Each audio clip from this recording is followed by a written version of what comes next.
BRS ప్రభుత్వం underline power ఏకపోవడం, underground power ఏకపోవడం కారణమని CM Revanth Reddy చెప్తున్నారు. ఎన్ని సిటీలలో ఉన్నాయండి అండర్ గ్రౌండ్ లైన్లు ఇండియాలో? అవసరమైన చోట కొద్ది మేర వేస్తారు. ఇక సీఎం రేవంత్ రెడ్డికి ఆయన నోటికి మొక్కాలి. ఆయన ఏం చెప్తాడో అసలు ఆయనకి ఏమైనా తెలుస్తుందా తెలియదా నాకైతే అర్థమవుతలేదు.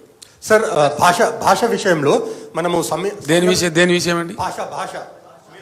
భాష నేను మంచిగా మాట్లాడుతున్నా కదా. భాష విషయంలో సంయమనం పాటించాలంటే మనం ఒక పెద్ద మనుషుల ఒప్పందం చేసుకుందామని నిన్న సీఎం ప్రతిపాదన పెట్టింది సార్. ఈ సీఎమా? ఈ సీఎంఏ సార్. అంటే దయాలు వేదాలు వలించినట్టున్నది. నైట్ దయాలు వేదాలు వలించినట్టుందండి అది. సార్, మీరు గతంలో కూడా మూడో ప్రత్యామ్నాయం కోసం ప్రయత్నం చేశారు ప్రాంతీయ పార్టీల తరఫున. ఇప్పుడు మళ్ళీ కొత్తగా ప్రత్యామ్నాయం అంటే ఎన్డీఏ యూపీఏకు ప్రత్యామ్నాయంగా రావాలంటే ఏ పార్టీలు కలిసి వచ్చే అవకాశం ఉంది కేంద్రంలో?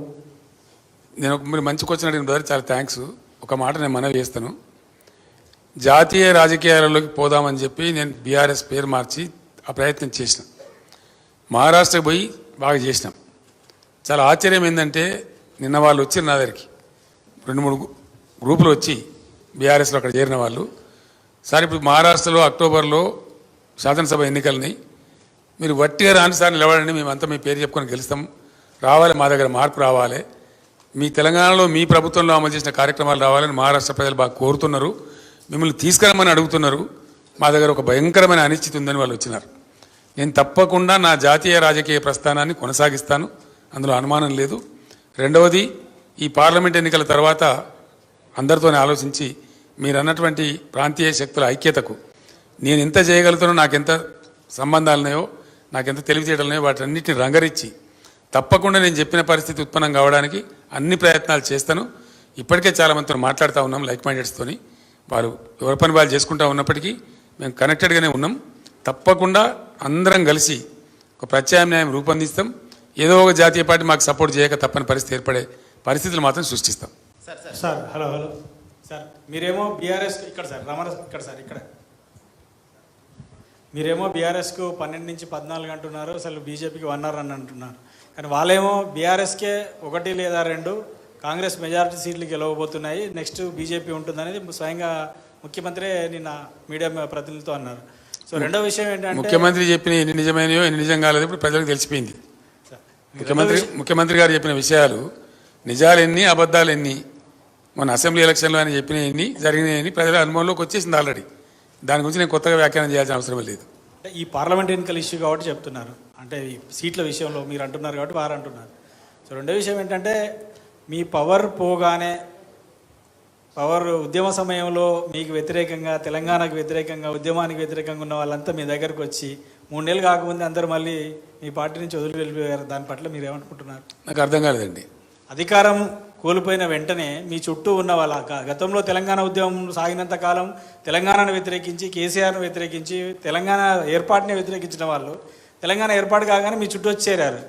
సో మళ్ళీ మీ అధికారం పోగానే మళ్ళీ వెళ్ళిపోయారు. వాళ్ళ గురించి ఏంటి మీ కామెంట్? ఇప్పుడు ఏమైపోయిందంటే భారత రాజకీయాలలో మరి ముఖ్యంగా నరేంద్ర మోడీ ప్రధానమంత్రి అయిన తర్వాత చాలా దుర్మార్గాలు జరుగుతున్నాయండి.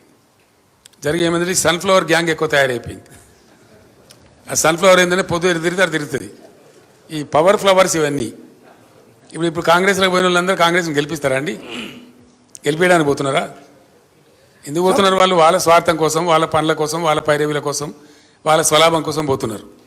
మీరు చెప్పిన దాంతో నేను అన్నిటితో ఏకీభవిస్తున్నాను, ఒక పాయింట్ ఏకీభవిస్తలేను. అందరు పోయిన మీరు అందరూ పోలేదు.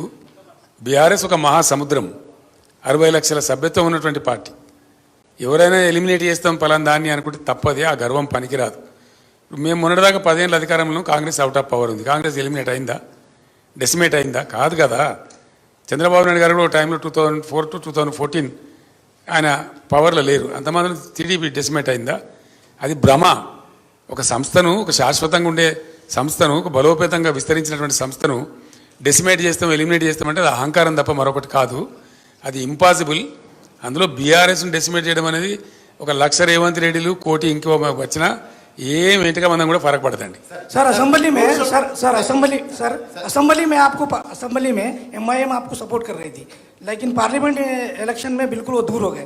आप क्या समझते हैं आप कैसा बोल रहे दूर हो गए बोल के? तो मैं आपको क्या आप कैसा बोल रहे दूर हो गए बोल आपके के? किसी प्रोग्राम में कहीं भी आपका जिक्र नहीं करे, वो किसी भी प्रोग्राम में कहीं जिक्र नहीं करे. जैसा असेंबली में नहीं, उससे दूर हो गए बोल के समझेंगे क्या? गांव जाके आपके सपोर्ट के बारे में बात कर रहे थे कि नहीं सुनिए भाई, ऐसे एमआईएम हमसे दूर हो गए बोल के कौन बोल रहे हैं?